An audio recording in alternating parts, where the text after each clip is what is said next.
Hi there. This is Reading Zen and the Art of Motorcycle Maintenance, Chapter 13. So today we're entering Bozeman, Montana, where the DeWeeses live, and where Phaedrus once taught at the University of Montana at Bozeman. And this chapter introduces an important concept, the Church of Reason.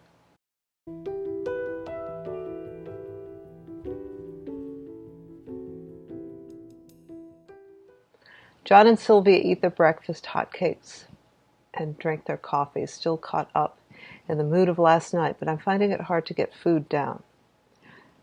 So, in the mood of last night, remember, they had this tender moment at the Hillcrest Motel, the motel that has the little cabins.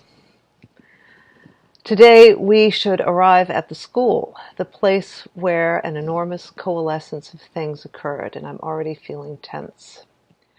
I remember reading once about an archaeological excavation in the Near East, learning about the archaeologist's feelings when he opened the forgotten tombs for the first time in thousands of years. Now I feel like some archaeologist myself. There is nothing unusual.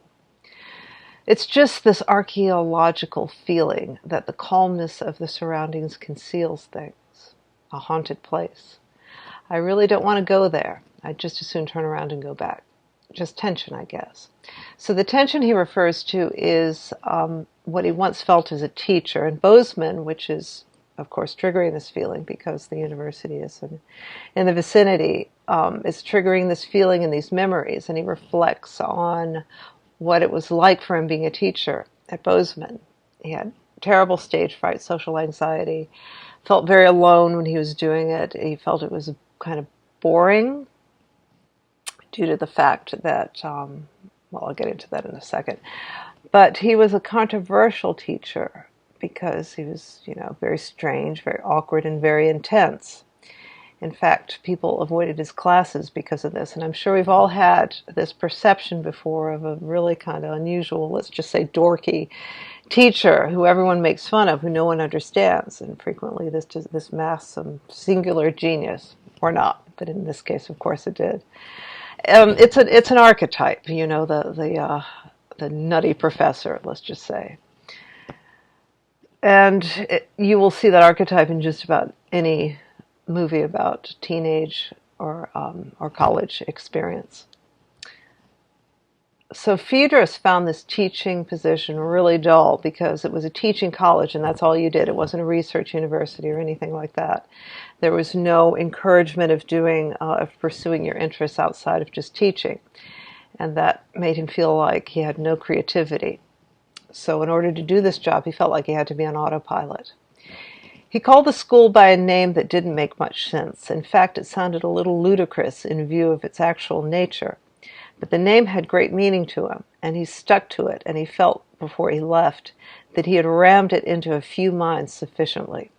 Hard to make it stick, he called it the Church of Reason, and much of the puzzlement people had about him could have ended if they had understood what he meant by this. So we're going to get to that in a minute. But as is the case today, political ideology was influencing the college. And at that time, Montana, this was in the 50s, Montana was going ultra right wing, and the ideology was undermining let's just say the dynamism of the college. And it parallels very much what is happening now in universities, albeit that the influences from the other end of the political spectrum. But the comparison is uncanny. And what was emerging at that time, kind of in the wings, was the 60s political revolution. That has now become stagnant and authoritarian, just as the right wing was in the 50s. Academics, so listen to this comparison with what's happening now in the universities with the new authoritarianism versus what happened in the 50s with the old authoritarianism. Academic standards were demolished. The legislature previously prohibited the school from refusing entry to any student over 21, whether he had a high school diploma or not. Now the legislature had passed a law fining the college $8,000 for every student who failed. virtually in order to pass every student. The newly elected governor was trying to fire the college president, both for personal and political reasons. The college president was not only a personal enemy, he was a Democrat, and the governor was no ordinary Republican. His campaign manager doubled as state coordinator for the John Birch Society. This was the same governor who supplied the list of 50 subversive we heard about a few days ago and that we discussed in this series. So you see the parallel when you have authoritarian political influence. It can really kind of screw things up. So under these new guidelines of, authoritarian guidelines, the accreditation, I think that's how you say that, accreditation of the university is in jeopardy. At this point, some students in one of his classes had asked Phaedrus bitterly if his efforts to stop accreditation meant he was trying to prevent them from getting an education. Phaedrus said no. So due to these misconceptions about accreditation, I think I've got that right, and what is actually meant by a college and an education, Phaedrus writes a lecture on the Church of Reason. This lecture was prompted by an article he read about a church building that was sold and was being used as a bar, and how the people of the church, the parishioners of the church, or people that were in that faith, I think it was a Catholic church, were up in arms about this. They thought it was sacrilege, that this church building was being used as a bar. And this article yields an insight probably that a lot of us don't think about. So are institutions the buildings that they inhabit, or are they patterns? The article said a number of people had complained to the church officials about it. It had been a Catholic church. And the priest who had been delegated to respond to the criticism had sounded quite irritated about the whole thing. To him, it had revealed an incredible ignorance of what the church really was. Did they think that bricks and boards and glass constituted a church, or the shape of the roof? Here, posing as piety was an example of the very materialism the church opposed. Phaedrus said it was the same confusion that existed about the university, and that was why loss of accreditation was hard to understand. The real university is not a material object. It is not a group of buildings that can be defended by the police. So the students are reacting to this threat of the lack of accreditation in the same way the Catholic Church was reacting to the sacrilege of the bar being in their building. The real university, he said, has no specific location. It owns no property, pays no salaries, and receives no material dues. The real university is a state of mind. It is that great heritage of rational thought that has been brought down to us through the centuries and which does not exist at any specific location. It's a state of mind which is regenerated through the centuries by a body of people who traditionally carry the title of professor, but even that title is not part of the real university. The real university is nothing less than the continuing body of reason itself. In addition to the state of mind reason, there's a legal entity which is unfortunately called the same name, which is quite a different thing. So the university is the pattern that perpetuates rationality, that state of mind. And remember, we were talking about some ghosts of Newton, etc., in chapter 3. This is going to be an ongoing theme, to explore what is rationality and what we think it is and how it really fits into the totality. And that it is, it can be useful, but it shouldn't have the predominance that we give it. Okay, so there's two universities, one which is this pattern and is ongoing, and the other which is a legal and physical body which can cease to exist due to lack of money or political influence or many other problems, lack of accreditation.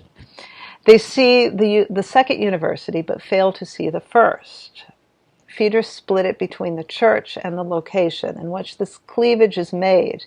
The same rather dull and imponderable institution seen in the bulletin suddenly is seen with a degree of clarity that wasn't previously available. So Phaedrus returns to the church analogy. Suppose religious church is threatened in that way, threatened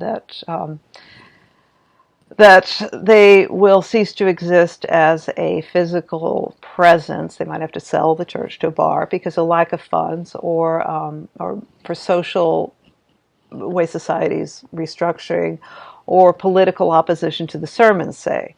So a true minister would ignore this, and even if it meant his livelihood was threatened, because a true minister's primary goal is service to God. So it doesn't really matter what happens in that material sense, just so long as he is still in service to God. And he compares this, the narrator compares this to what happened to Socrates, whose service to the truth cost him his life. The primary goal of the Church of Reason, Phaedrus said, is always Socrates' old goal of truth in its ever-changing forms, and it's revealed by the process of rationality. Everything else is subordinate to that. True churchmen in such situations must ask as though they had never heard these threats. Their primary goal is never to serve the community ahead of anything else. Their primary goal is to serve through reason, the goal of truth. Again, look at what's happening in our universities now, and why, for example, Jonathan Haidt would formulate heterodox academies so that the universities can profess their allegiance ongoing to the Church of Reason, to truth, or to social justice.